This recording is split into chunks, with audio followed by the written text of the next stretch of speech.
What up, y'all? It's your boy DJ Silk. I am obviously not DJ Preem, as I am a little bit narrower and a lot taller. All right, but it's your boy Silk coming live at you from episode 3 of Q Points Podcast. To my right, I got my boy, co-host, DJ extraordinaire, DJ J Fresh. How you doing, J Fresh? I like that. You said extraordinary. That's some real, you know what I'm saying? Like, put a little I like that. Got to. How you gonna introduce me? Nah, to my left, we have one of the youngest, oldest niggas I know. And I probably shouldn't be saying the N-word this early in the podcast, but 1/20th of the unprofessionals? Yeah. Is it 20 of us? I think it's like 17. 17? Yeah, it's one of a lot of us. Yeah, for sure. One of the unprofessionals, DJ Macho, straight out of Mississippi, man. Sir. What's going on, brother? Nothing much, man. Glad to be here. All right. So he filling in for Preem. He'll probably have way more sane takes than Preem. So let's get into it, fellas, man. Starting off, Mardi Gras was yesterday. Yeah. Right? Man. What I've come to learn as I've lived here since 2009, New Orleans Cajun Creole culture kind of runs deep in Houston. For sure. Yeah. So I know I DJ'd last night for Mardi Gras, and it was a time.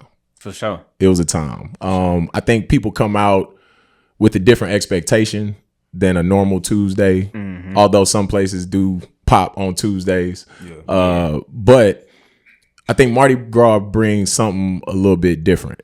The whole vibe of the weekend was like New Orleans, I felt like. Because I was DJing on Monday. I DJed yesterday, but Monday was the same vibe. Like my whole set was damn near like bounce music, old school, like Boosie Webby. Like I was really in that Louisiana. Just real Louisiana. Yeah, you know what I'm saying? And like the energy in the room was crazy. Like I wish the videos I had on my phone did it justice. Cause like, bro, the whole time I'm like, I feel it. Like I feel y'all's. Yeah, it's like just the energy in the room was crazy, bro. It was great. No, I feel that. No, I was out of town actually this weekend, but I just got back on Sunday, so I DJed a little bit on Sunday, and then last night I was DJing like you said for Fat Tuesday, and I ain't gonna lie, like I knew, like you said, that Creole Louisiana culture is like deep in Houston, bro. But I don't know why it shocked me when I got outside and I was like, bro, it's packed everywhere. Everywhere I drove past was packed. Like, you know what I'm saying? Yeah. That's also too like the Katrina. I ain't gonna lie to you, bro. When Katrina hit, that's when everybody from Louisiana really came out here. Yeah, like, for sure. I swear to God, it was like I remember being a kid, bro. Like because I was like in 3rd grade when it happened.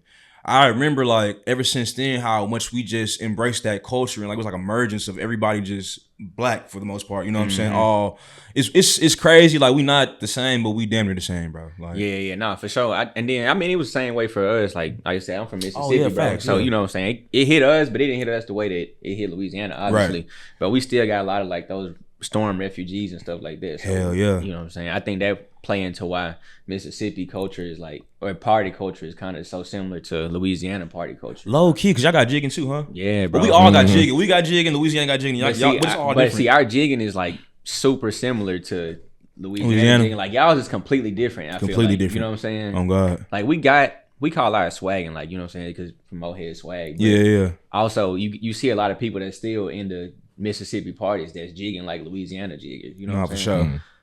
So, damn, I didn't even realize that. Y'all sure did get hit by Katrina too. Yeah. I didn't realize for sure. Houston, Mobile. Mobile got boy. Yeah, they had he was on that coast. Yeah, you had to get up out of there.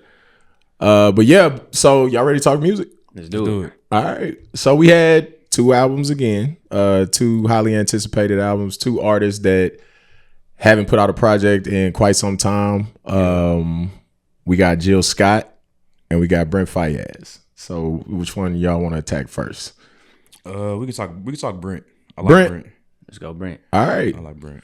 So what y'all think? Me personally, bro. Okay, so I'm a real big Brent fan. I've been listening to bro since like 2017. This is like pre-Crew and all that. Like when he first popped off, he was he had a group called Sonder, and his name wasn't even on the group at all. It was like I think him and the band. But I've seen his growth over the years, like from being the underground, kind of like SoundCloud-ish kind of artist, to then he went to superstardom, to now he's at this point, in my personal opinion, probably the face of male R&B as opposed to like maybe Leon Thomas. But I was about to say, yeah, it's like Leon Thomas and Brent Faiyaz in my personal opinion. I really can't tell you any other guys that are like you talking R&B. about like currently, huh? I guess Currently, yeah. Yeah, I guess that's a fair take. You know what I'm saying? So, but I feel like with this album, this is the first album from Brent where he's not like on his like toxic lover boy type shit. Like he's definitely, I think we're the same age as well. So I think he's definitely like, if we on the same type of path mind wise, like bro, he's about to be 30 years old.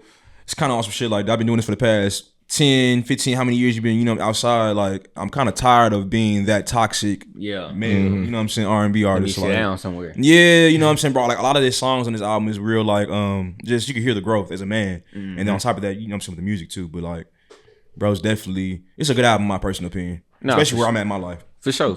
It was a good album to me, bro. I'm the opposite of you, I guess. Yeah. Because I'm not like just a huge Brent fan, but I'm familiar with his work, you know what I'm saying? Obviously. Like you said, it's definitely different from the rest of his projects in terms of like the central theme of it, essentially. And I know I heard a lot of like Brent fans saying they didn't like that. You know, we always get that like people don't really like to see that growth in artists sometimes. They want it to be so similar to what their previous works was. But what stood out to me the most was the production, bro. I'm just like a huge fan of like live sounds and stuff like that. And he used a lot of like synth bass and stuff like that on this project. I typically didn't I wasn't really a fan of Brent because most of his stuff is down tempo, right? But I caught a lot more up tempo vibes on this one, bro. And I think that plays into like that emotional aspect of what you were saying is like, on one end, you know, the energy that you get from that toxic, you know what I'm saying, lover boy type situation is more down tempo because the energy is lower, you know what I'm saying? Right. But when you're more appreciative of, like you say, life and just, you know, growing in terms of being being more in tune with your emotions and stuff like that and just emotional maturity, that's when you start getting those up tempo vibes and stuff like that. Yeah. That plus I think the last album he had was a lot of like because I want to say he's from Virginia, that area, DC area. Oh, he's from DC now. I'm thinking about it. But that makes sense. You know what I'm saying? Like the last two albums have been like Timberland, you know what I'm saying, inspired. Like that whole like that era of like Missy Elliott, Timberland, Pharrell, like that whole sound. That the last two albums have been that for Brent. I heard a lot of Pharrell in his earlier stuff. Right. Yeah.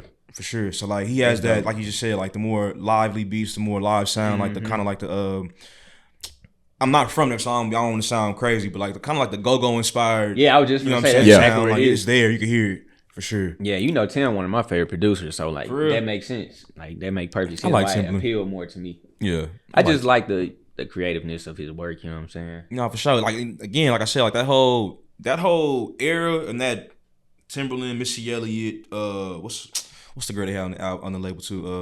I think her name is Tink, if I'm not mistaken. Her.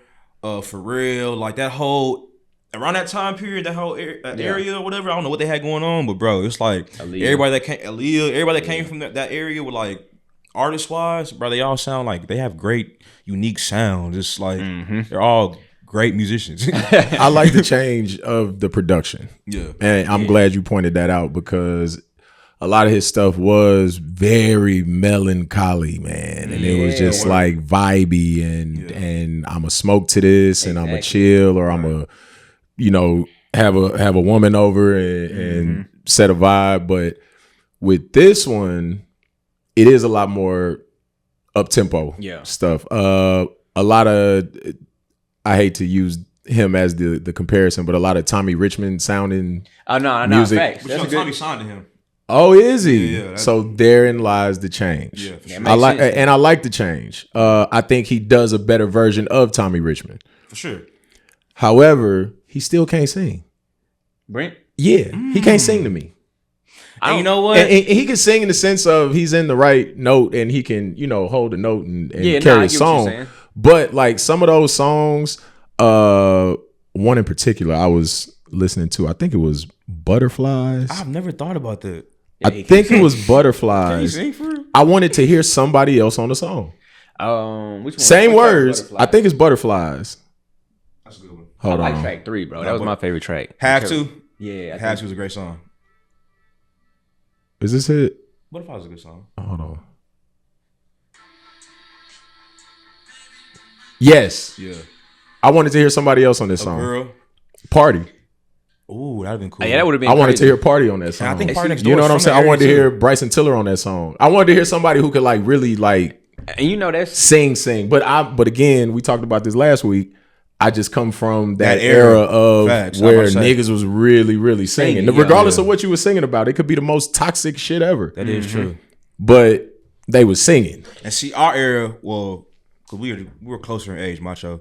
But like, I feel like our era kind of like broke that mold of how you got to be a good singer to be an R&B artist. Because like we got Pretty Ricky's, we got, you know what I'm saying, like Trey Songz a good art. But with Pretty Ricky, you still got Pleasure P, who gives you 90s R&B. Because I'm not gonna say that they were the best vocal people. But they you know broke what I'm that saying? mold. That's what I'm saying. It kinda Keith makes- Sweat was not the best yeah. Keith singer. Sweat cannot sing. He like was that. not the Yeah, best that's what I singer. was thinking when you was talking about it. But he still comes from that era where you're still doing things with your voice. It's about being strong vocally in terms of like how much energy you putting into the vocals. I Yes. think. You know what I'm saying? Yes. I say the same thing with female R&B singers. Like we have some great female R&B singers now, but I don't think that we have as many like female R&B singers that are putting strong vocals out there. Like that's really just holding those notes. You know what I'm saying? And putting a lot of energy. Like you got the Fantasias. You know what I'm saying? Like the I love you. You know what I'm saying? Like think about how much energy went into that. Yeah. And it wasn't even necessarily she just hit a crazy note. It was just the energy and the force behind it. Yeah. I got to take for that now that I'm really thinking about it. I feel like because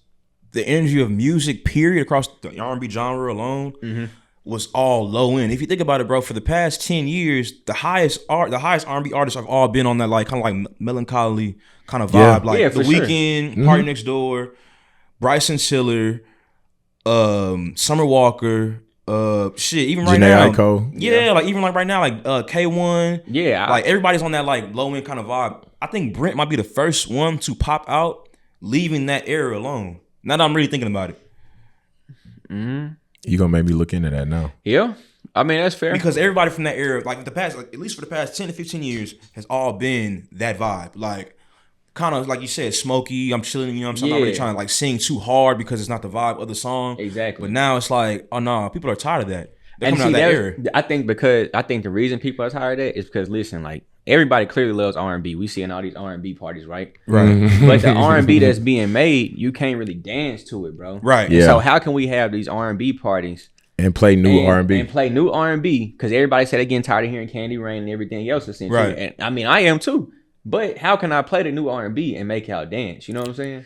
And that's why I think Brent changed the vibe of these past two albums because you're hearing what's going on outside. Yeah, you need that. You have Twitter. You have, you know what I'm saying? Right, Instagram, yeah. too. You know what people are saying. So it's like, damn, that might be the connection right there. Like, oh shit, they don't like this no more. You know what I'm saying? They ain't trying to smoke and get high no more. They trying to, you know what I'm saying, move. Yeah. You know what I'm saying? Yeah. Like, bro.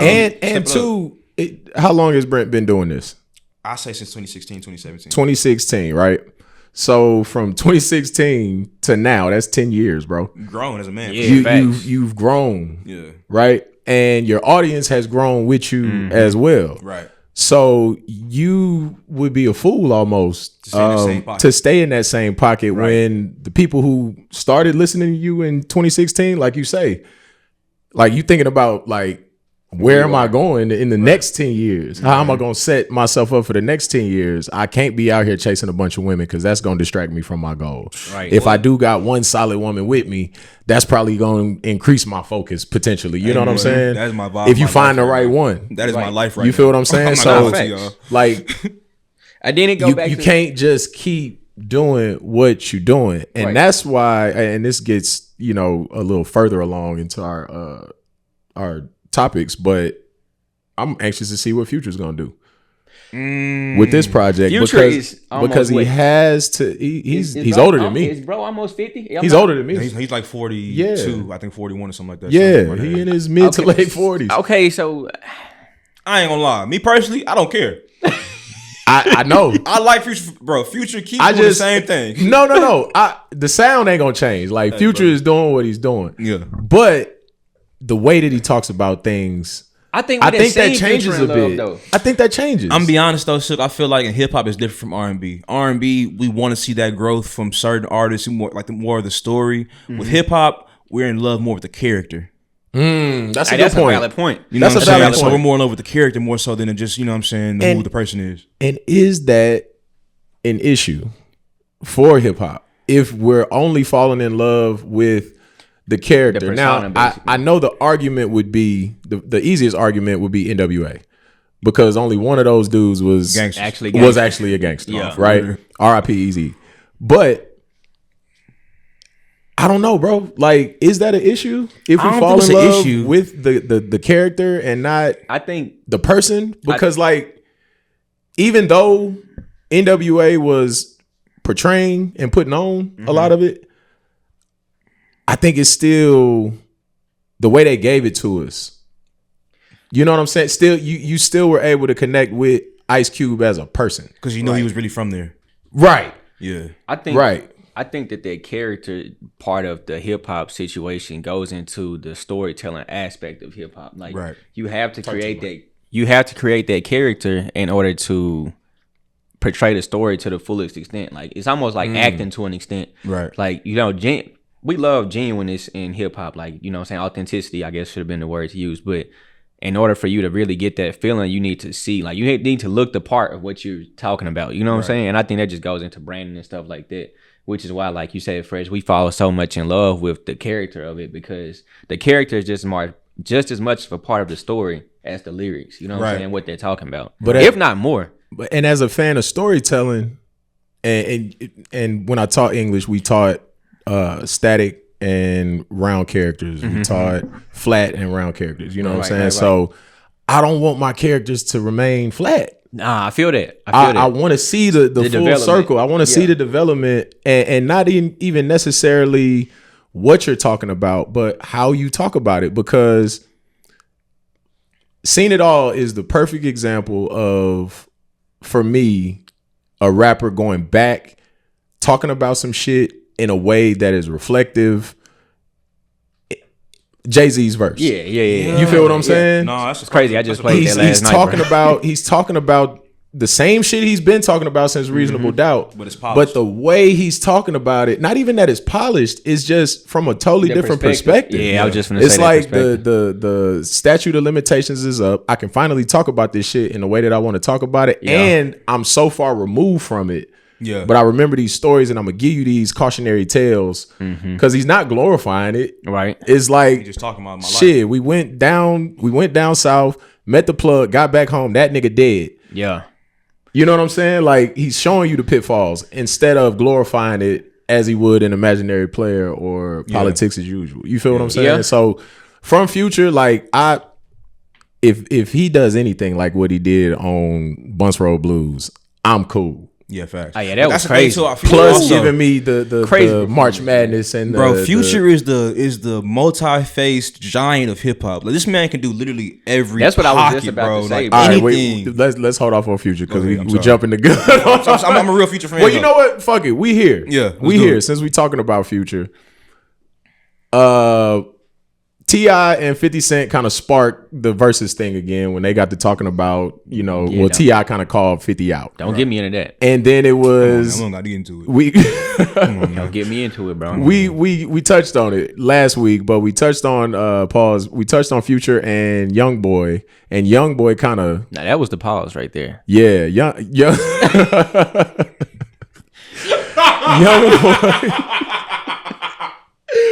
We touched on Youngboy. It's crazy. And Future. Even that was the pause. We bro. talked about briefly Future and Youngboy, and Youngboy tweeting, I'll beat anybody in the verses from the South. And somebody responded and said, not Future. And he said, you must be smoking dope. I give it to the two younger gentlemen to start this debate, but who wins I'm gonna let Macho go Future versus Youngboy battle? I'm gonna start this off by saying I think that I'm perfect to talk about this because of when both artists, you know what I'm saying, kind of did like hit their peak. I feel like I remember riding the bus in middle school, and it was dark outside. 'Cause, I used to get up super early like for school, so the sun ain't even really came up. Yeah. So I remember the lights was off on the bus. We was riding to school, bro, and like the whole bus was singing "Turn on the Lights." You know what I'm saying? Damn. Like, so I remember that. That's middle school, which is, you know what I'm saying, when one of those times where you really feel an art. Like, that's when you start to get your musical identity, right? Right. Yeah. But then I also remember being in high school, like a freshman in high school when 38 Baby came out. And you know what I'm saying? And then I was a freshman in college when like that, I think that was AI Youngboy 2 came out.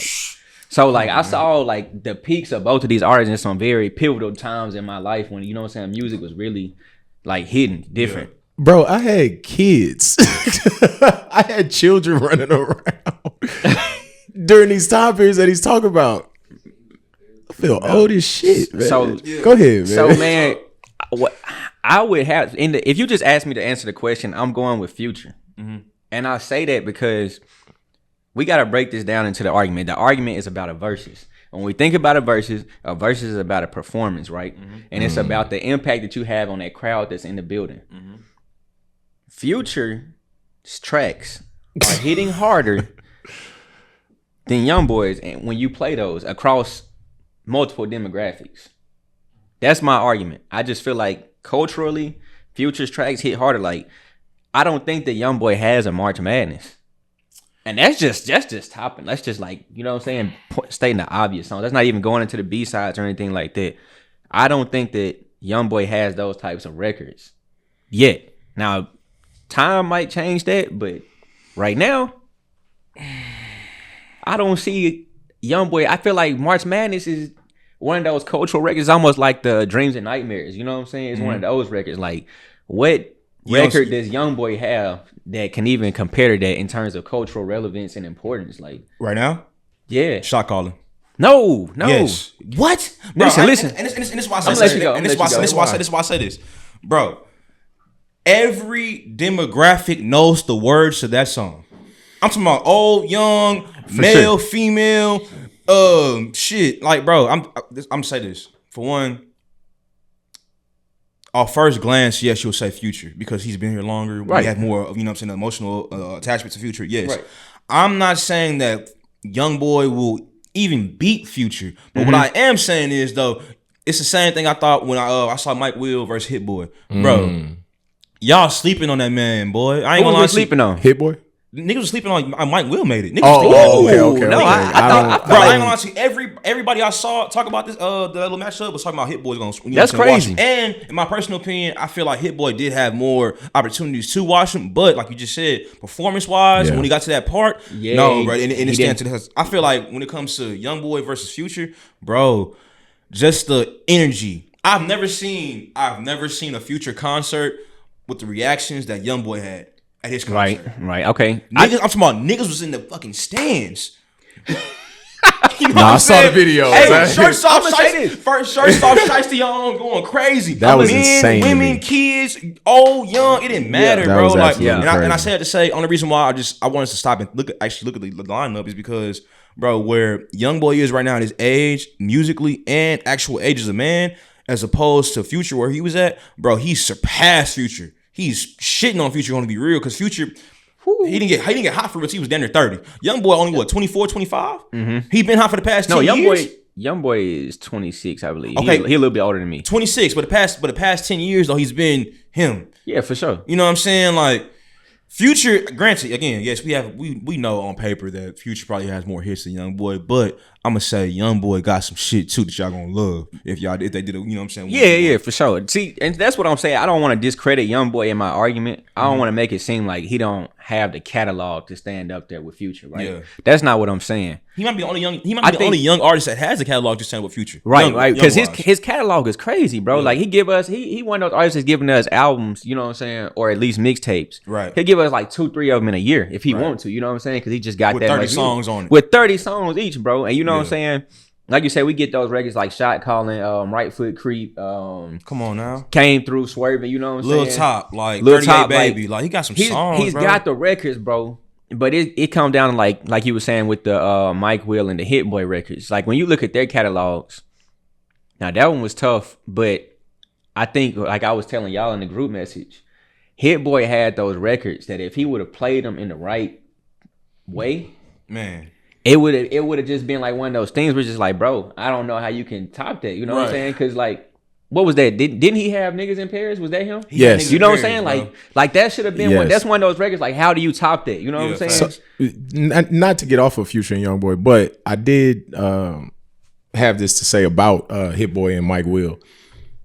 Hit Boy did have an opportunity to beat Mike Will. Multiple times. Yeah, for sure. But I think he failed in the way that he presented what he was doing. I think Mike Will did a perfect job of presenting his music as the way it should be presented. Right. Because all of his records are club records. Right. Exactly. And he presented it in a club manner. He had a DJ who was MCing, cutting the music where it was supposed to be cut, let the crowd respond to it. Like, he executed that perfectly. Hit Boy is a producer's producer. His whole shit should have been, he should have had like a beat machine Recreating beats and recreate some shit. Yeah, for sure. That would have Where's been a Nipsey verse that we haven't heard? That's what I was finna say, bro. Like, Like, he had his opportunities. But on the Future and Youngboy, I think it depends on who is in the room. and see, this is the I think thing. that's what that absolutely boils down to. Because if we get the crowds that historically show up to a versus, Future is walking away with that Yeah. in the Hands building. down. Right. Yeah. It's almost like battle rap, right? You may win in the building because you got the most reactions in the Right. building. Right. But when you online- watch it back Yeah. and you think about it song for song, Fresh, you may have a point. But for me, I got Future 15-5. Whoa. Woo, smoke his boots. Yeah, man. 15-5 is Yeah, what bro. But the look though, fuck? and I Yeah. don't want to drag this topic too long, obviously, but just going back to like you were saying, it depends on who's in the building. The thing about those versus battles, typically the people who are in the building are fans of both artists. You don't come to a versus because you're just a fan of one. Like you came because you like, oh, this gonna be a good battle. That's true, You know too. what I'm saying? Facts. You like music. So with that being said, I still got Future. I'm still got Future. gonna say it'll be 12-8 Future. But them 8 Youngboy got, he gonna smoke Future boots. I ain't gonna lie to you, bro. Wow. Bro, shot calling versus March Madness. I'm I'm not gonna lie to you. I'm taking March Madness. I just pull up in that mother, man. Come on, man. I'm not gonna lie The to you. energy in that song is higher, but bro, Crazy. But The- listen, though, Fresh, bro. How long has March Madness been out? That's what I'm saying. That's why he'll win. You It's see been, what I'm it's been- saying? it's been 10 years. I What was understand that that. on? I understand 56 that. nights? Yeah, 56 nights. Bro. That was 2015, Yeah. 2016. Honest, you know what I'm saying? Like, Yeah, what facts. about songs like Honest? You know what I'm Yeah. saying? Or shit. You want to talk about the high energy song? Shit, like stick 'em. Man. When that, I know, bro. You know what I'm saying? Like, I know. I'm That- not saying. I'm a bro. That's another thing too. and that's why I said I'm not even going into B-sides. Like my Savages, bro. Like I'm a Future, bro. Future. Hey, brother. Hey, man, I feel like Future is really the big 3. That's another conversation for the day. Yeah. But you know what I'm saying. But like, nah, bro. Like Future's that boy. I just You get feel it. like also.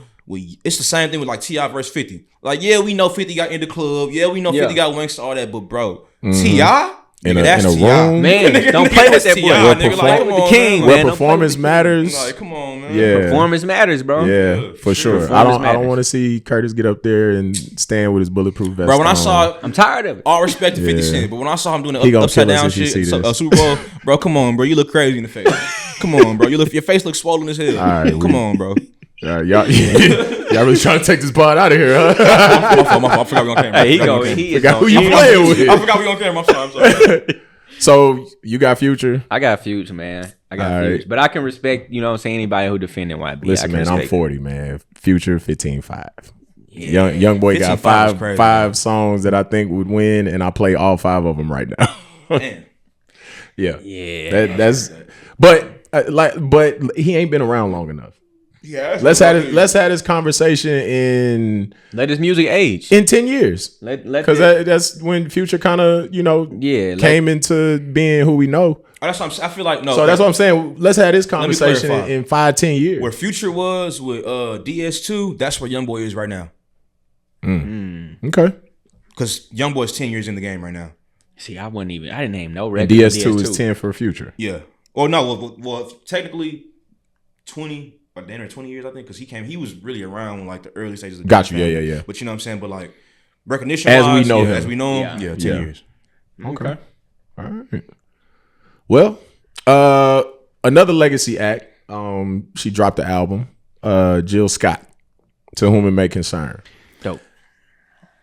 I'ma start. Yeah, I'm gonna say because I got to take, but it's not really that deep. This is the blackest album that I think she's made. And I appreciate her for it. she gave me everything I wanted, man. I got Soulful Jill.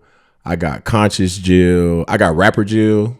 I didn't even know she was I didn't know that was her at first. With the track with Tierra Whack. I knew it, bro. I did not know that was her voice. I said the same thing. I said, bro, I thought that was her until it got like to enter her verse. Yeah, and I started hearing, I'm like, okay, dang, I'm thinking this Tierra Whack. Sure. Rapper. She kept up with it though. That's a crazy part. I'm like, hold on, because Tierra Whack, bro, is probably my favorite female rapper. Like, I know that she's not a common name. I'm so glad Kramer's not here for this conversation. Yeah, he probably don't know what? Bro, I'm not gonna lie to you. Tierra Whack can out rap a lot of people. Yeah. For sure. You know what I'm saying? So it's like you kept up with her. I was like, okay, yeah, you one of them ones, Jill. Yeah, but fact. Just the way that her voice has not, it hasn't aged, but it's matured in such a fashion to where she can sing any kind of way. Yeah, like bro. You gonna get the powerful, like Sister Soldier type vocals on some of these songs. Then you'll get the soft Jill where she's more in like a airy falsetto or something like that. Like right. You get all sides of Jill on this album, and I love it. I love it. Fresh, you want to go or you want? Like I said it earlier, bro. I feel like I wanted to cook the whole time. I'm like, damn, this shit felt, you know what I'm saying, real. Like just, it reminded me when I was a kid. Wake up on Saturdays with my mom. Like she make breakfast and shit. Yeah. You know what I'm saying? The sun was beaming through the house. Like it felt real clean, smelled real clean. Like that's what this album reminded me of. I'm like, I love albums like that because, bro, it's like as you get older, you start just like, damn, appreciating that stuff. You know what I'm saying? It's those times. So it's like, damn, like stuff like this, little time capsules a little bit. Yeah. It's like, yeah, bro, that was cool. I like that feeling. Nah, for sure. Nah, I think it was a super dope album. Like you said, bro, it was black as hell during Black History Month. You know what I'm saying? Very important from the cover art down to, you know what I'm saying, the production of each track.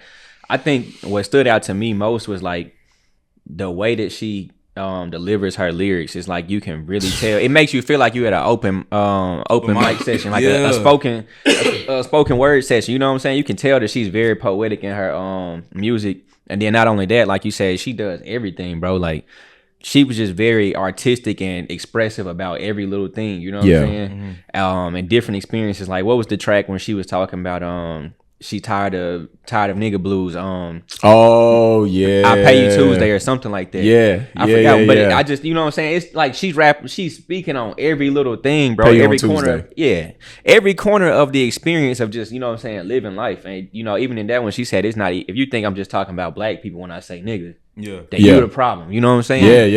Yeah, for sure. But you know what I'm saying? Like I said, going back to it, I just think it was a overall great album. The production was dope. Like I said, I love that poetic feel to it. Black as hell, like you say, it make you want to cook. It just feels very soulful, bro. Yeah. Perfect timing for everything that's going on. I just love Jill Scott too. I'm not gonna lie to you. I've been in love with Jill Scott since I was a kid. Like, freaky woman too. Hey boy, sex symbol. Yeah, bro. Absolutely. You could tell she had on the waist beads and the sage burning in the studio when she made it. I know she'll rub you down good. I know she will. That's a good woman right there. Yeah, man. What we got? Keep 3, cut 3.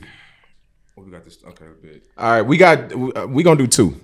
We're gonna do 2. All right. So the first one is Keep 3, cut 3, SoundCloud Rappers Edition. Okay, I like that. All right. So Macho, this your first time. Yeah. So Keep 3, cut 3. I'm gonna give you a list of 6 names. Okay. And you will then choose to, as I say the name, you will choose to keep or cut them in their entire catalog. Cool. Now you won't know who's coming next.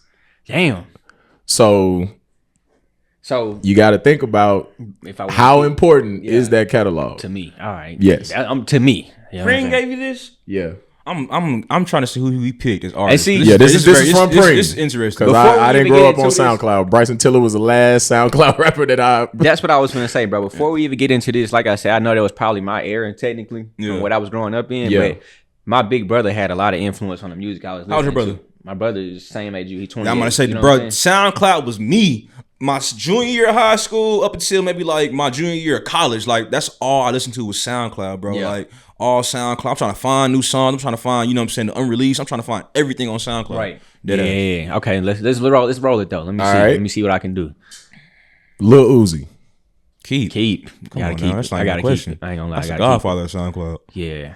Bro, one of my first songs on SoundCloud I found was an Uzi song. Like So yeah, I feel like he the face of that. Like you said, sure. He's the face of the air. So definitely keep Uzi. Okay. Playboy Cardi. keep. I'm not a huge Cardi fan, but I understand the importance of his. You know what I'm saying, Bro, We talking about you. Me? You personally. You Get him keep. outta here. You cut. I'm sorry.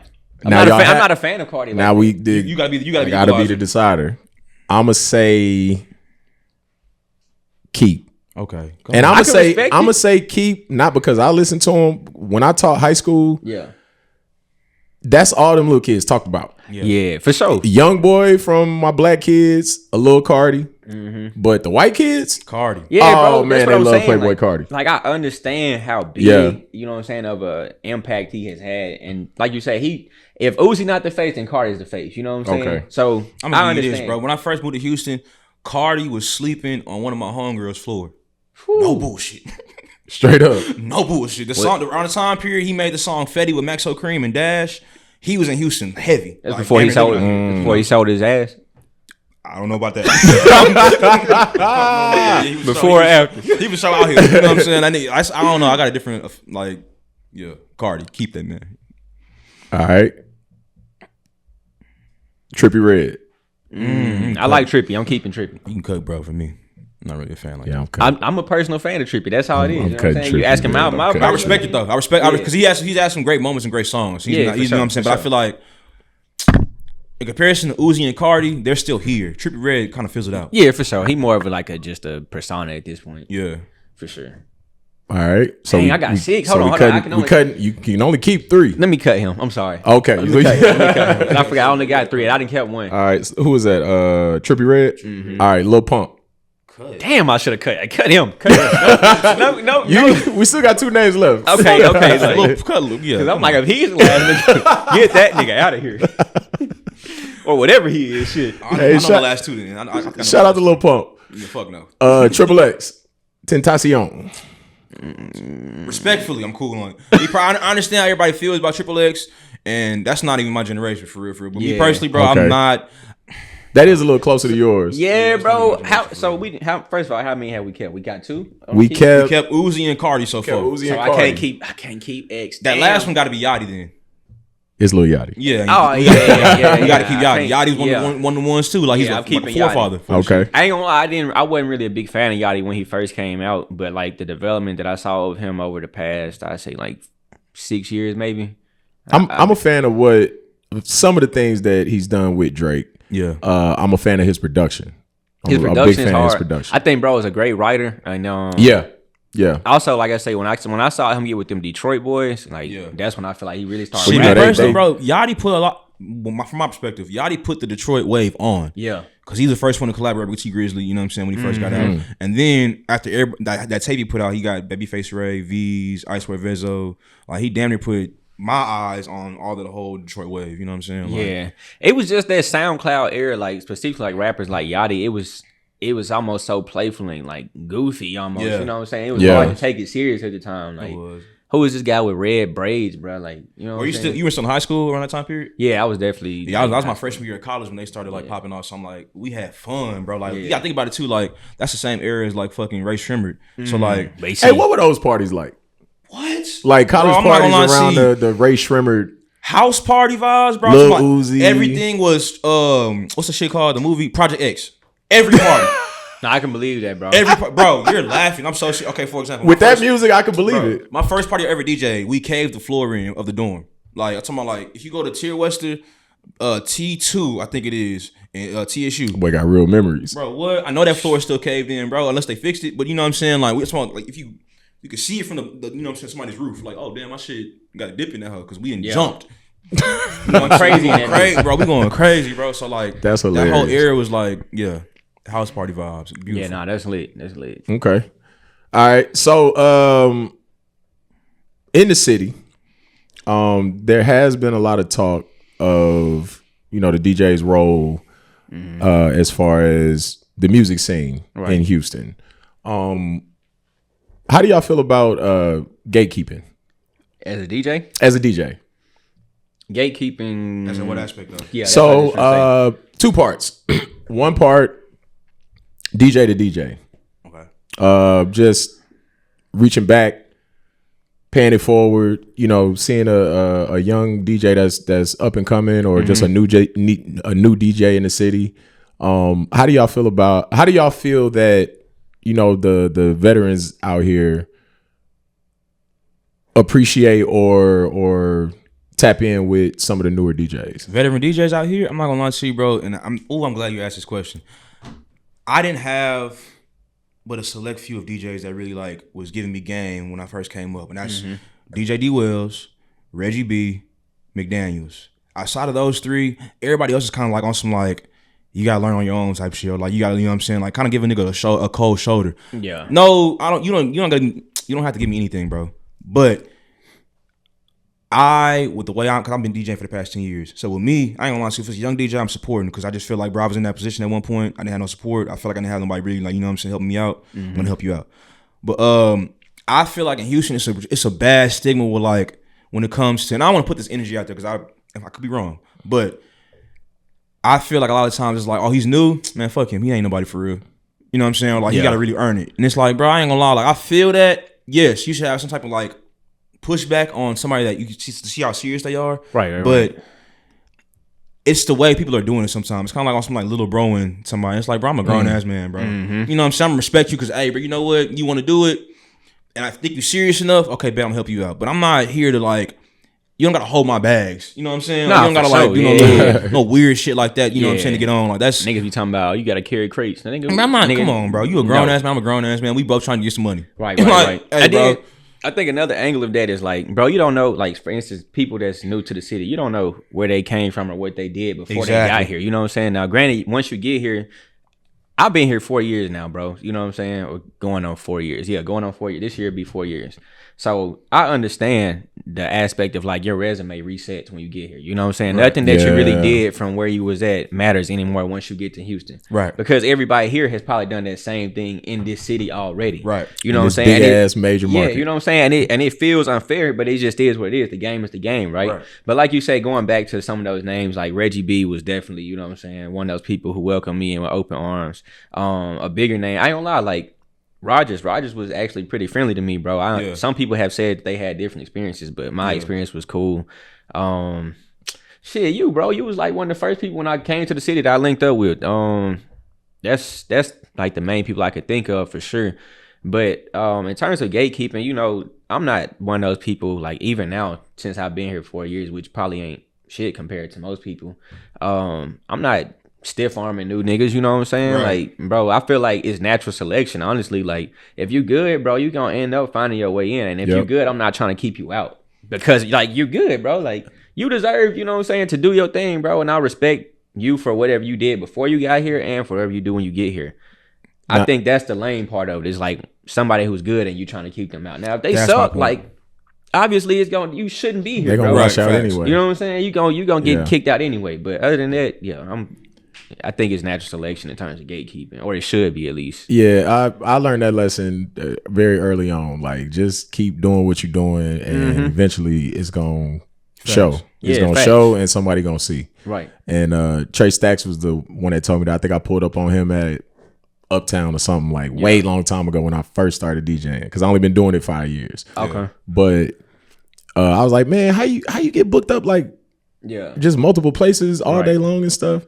He was like, man, just keep DJing. Bro, really? That's all he said. He was like, bro, just keep getting better and keep DJing, and shit, people gonna call. Bro, and that's exactly how that shit happens. That's for why I real. learned too in this game too. Like, granted, like at first you want to be like, damn, why ain't nobody fucking with him? But it's like, man, nigga, you ain't earn nothing. You know what I'm saying? That's, like, that's a fact. You know what I'm saying? Get your name out there. Then you figure out, you know what I'm saying, how that shit work. But yeah, you gotta get rid of that entitlement when you trying to. That's a key thing too. Yeah, nobody owes you anything. I respect that, but at the same time too, if I see somebody that's working and they working for real, like for example, I know I'm gonna put a name out there. It's a young DJ named DJ Jazzy Rose. I think she's like, I'm familiar with Shawty. A couple months DJing, but bro, when I tell you she's been posting content every day, you know what I'm saying, doing something every day with DJing. It's like, bro, if you ask me a question, I'm gonna give you some game because bro, you asked me a question. You know what I'm saying? Like, for sure. And you serious about it, but like everybody else, like I don't know. I don't like that. Trying to put somebody out. No, I'm not. Like I say, I'm not trying to keep anybody out. First of all, this ain't my city to be trying to keep somebody out. You feel me? You know like, that's a fact. Second, like we I say, all guess. I've been there. You know what I'm saying? Like you said, I've been that young nigga that was trying to get his opportunity. You know what I'm saying? So I understand it. Yeah. Now what you're talking about though, I'm not to cut you off. What you're talking about though with the stigma of the city right now, I'm not gonna lie to you, bro. I don't like the way people are trying to paint the DJ of the city. Like it's getting to the point where it's like y'all expect us to be Screw. Y'all expect us to be Watts. Like most of us, for the most part, I've only been DJing for 10 years. How long? 7. Yeah. 5. You can't compare me to a Michael Watts. Nah, facts, You can't compare me to a DJ Screw. It's too many. It's a different level of people. Mm-hmm. Now, Smack Water, Northside resident, Houston native, had this to say. We are at our best when we have a street DJ feeding the people, and we don't got a DJ in the streets feeding the people. We don't have a Screw. We don't have a Watts. OG Ron C don't concern himself with that shit anymore. We don't have a DJ, and the model has changed. The model has changed. We just need a DJ that's feeding the streets, that's really Screw and Watts. They dictated and they moved the pieces on the chessboard. You know what I'm saying? Yeah. And they guided the culture and dictated the culture. And this is what the form of DJing started from. DJs was proud to bring new music to the people. You wasn't a real DJ unless you broke records. And the art of these is basically button pushers. TikTok is a better DJ than these, man. Who want to respond to it first? I'll let you take the lead. Go ahead, Fresh. For one, the only key point that he made was, yes, the model was changed. Street DJs are not what they used to be because, for one, we have the internet. I was going to say that. We all pull from the same pool. It's no exclusive, you know what I'm saying, music being pushed to DJs first to where it goes, you know what I'm saying, to the streets. That's not how it goes anymore. You got to beg an artist to send you a pack. Come on now. No. Like, what?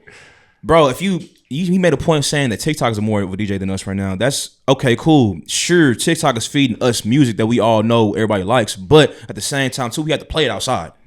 You can't compare yesterday's time to today's time. It's different ways of consuming music, bro. Mm-hmm. We're not, you know what I'm saying, we're not doing it the same way.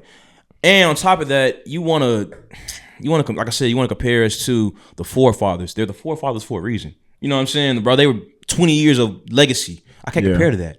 I'm not doing the same thing Screw was doing. And on top of that, we don't move the same way Screw was moving back then. And like you said, the model is different. Like Screw, if you correct me if I'm wrong, but he came up off the tapes, right? Right. And like, bro, like you said, the model is different these days. Nigga, we out here paying $5.99 a month to get access to all the music in the world at, you know what I'm saying, at the tip of your fingers, like in one click. So me distributing CDs does not work the same way that it used to. You know what I'm saying? Like, because, and that goes back to him saying like, oh, the DJs used to be proud to break the music. Bro, we don't have first access to the music anymore unless you give me first access to the music. Right, and on the mainstream scale, the only people who are getting that access are those who are connected with industry plugs. You know what I'm saying? So it's down to the artist to have to reach out and say, hey, you know what I'm saying? I like this DJ. I see you out here working in these spots. Let me make this relationship with you. And let me get you this music before it come out if you really want us to break records. Because if we talking about breaking records, that's what it is. You can't bring me your music the day that you released it and say that I'm breaking your record. You already put it out. That's not breaking it. Breaking the record is you giving it giving everybody that first listen. You know what I'm saying? Yeah. So that's one aspect of it. But I don't want to like go too deep into it because obviously you covered most of it. But obviously it's just a different model, bro. You can't. And they go back to entitlement also. Like it's a collaboration thing, bro. When we started this, it was the DJ and the MC. You know what I'm saying? You look at the Fresh Prince and Jazzy Jeff. Actually, it was Jazzy Jeff and the Fresh Prince. You know what I'm saying? Jazzy Jeff's name came first. And that is the part of his argument that is wrong.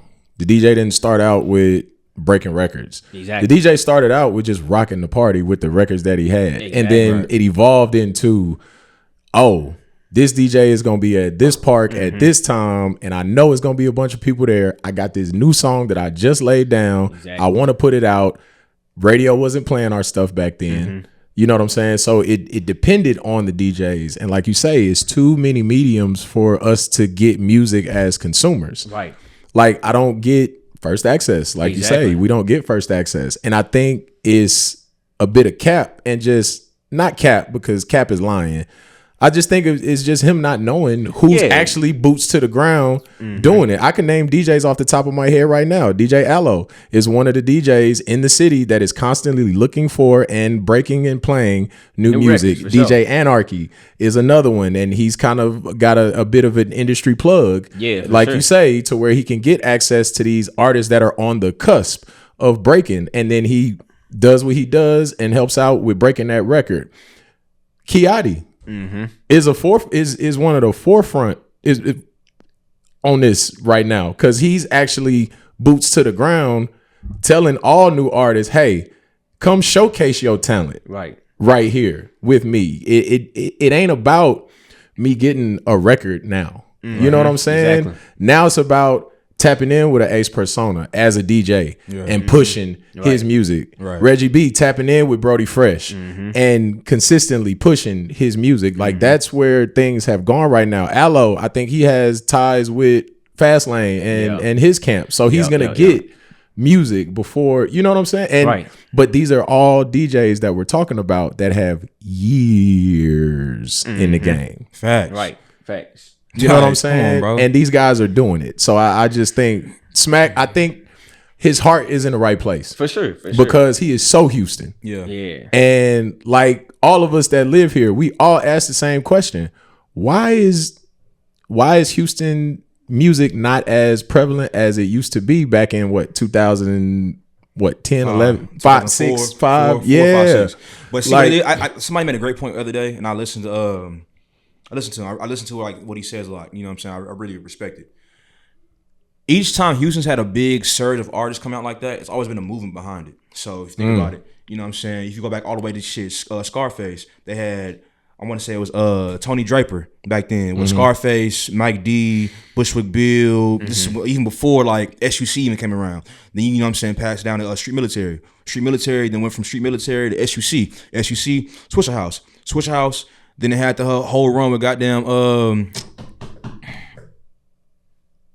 Chameleonaire, Paul Wall, Slim Thug. Then it went from that, Kirk O'Baines. Then it went from that to Sauce Walker and them. Each time we've had a pop of like major artists, it's always been a movement behind it. So what I said to say right now, even Meg, like if you think about it right now, like the way people are talking in the city, I'm gonna guarantee, because even me personally, bro, I don't see Houston being in the back of nothing, because bro, we have artists like Travis Scott, Don Toliver, Maxo Cream, Sauce Walker, that's true, Mexican OT, D Baby. We have a multitude of artists that are doing their thing right now, and not on a small scale. Right. Don Toliver just had the #1 album. You know what I'm saying? No. But I say that to say, like, I think only time when Houston actually recognizes from a street level that, oh shit, we're actually doing something, is when we have a multitude of artists at one time actually doing something from the same collective. If that makes sense. So like right now, from my perspective, because when he said that, bro, I didn't like it because I'm a street DJ.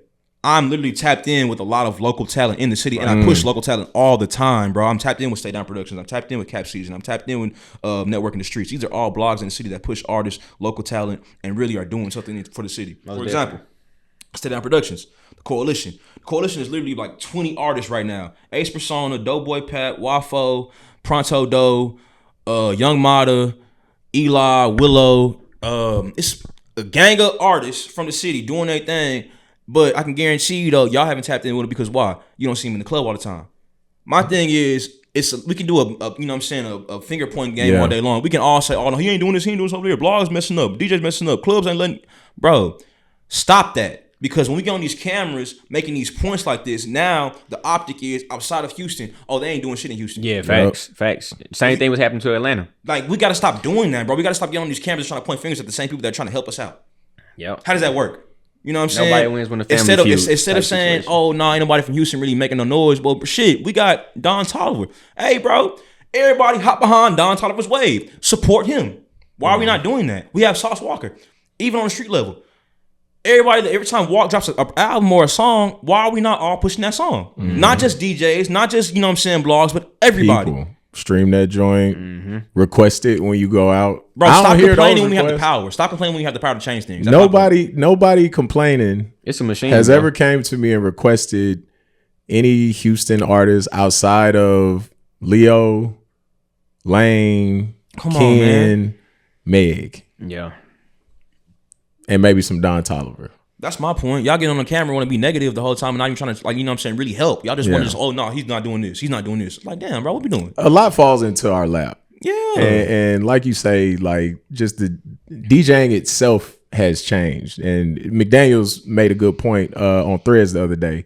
I think he said, shout out to the social media DJs. I don't know how y'all do it, because I'm a DJ. I DJ off of energy. Yeah. Ain't no energy coming through that lens. Yeah. Mm-hmm. And knowing a little bit about McDaniels, it's almost like a backhanded compliment. Yeah. No, for sure. If my experiences with McDaniels have told me anything, that was definitely a backhanded compliment, right? Most definitely. But it does have some truth to it. No, for sure. Right. And I think that part of it has changed how we even learn about music. Mm-hmm. Like, everybody's running to academics first. Everybody was running to Kai. Everybody was running to the shade rooms and all these things for their rollouts. Nobody's going to see Flex. Come on, Nobody's pulling up on Kiati. Man. You know what I'm saying? Exactly. Like, people aren't. If y'all want people DJs ain't to have that power, then you gotta give us the power back. You really gotta give us. You got to give us the power back. But again, the model has changed, and who has adapted to that? Artists and DJs. We all had to adapt to it. So I just think the argument is I love Smack. He always got his heart in the right place. For sure. But I just think his words were a little harsh and unwarranted to the city and the culture of DJs that we do have, because I can't think of a Aloe set that I've sat in on that I haven't heard something that I haven't heard, or going to listen to Anarchy and he playing what's the artist he's pushing right now? B Banks. Yeah. It's hard. And that shit is bubbling right now. The heart is in the right place. It's just we got to find different ways to motivate each other. We got to work. I think we can close on this. I think nature teaches us everything we need to know if we just look around. Yeah. Right? Everything works in conjunction with each other. Sure. And maybe I came to this when I was on 3.5 grams of shrooms at that point, and maybe the birds was talking to me a little differently that day. I say everything exists in harmony. But seriously, like, and that's the same thing in this ecosystem of music, man. You can't have music without the artists. You can't have music without the labels. You can't have it without the DJs in the clubs playing it for the people. You can't have it without the radio to play it in the cars for the people. Like, everybody needs to work together, and I think we all just got to stop pointing the finger. For sure, man. For sure. I think that's a good note to end it on. Yes, Macho, I appreciate you coming up and pulling up on us, man. Appreciate y'all having me. Good talk. Absolutely. This was episode 3 of Q Points. Make sure you like, subscribe, hype, all that YouTube ass shit. When you tap in on IG, make sure you save it, share it, tell a friend to tap in. That's episode 3, Q Points, and we out. Yes, sir.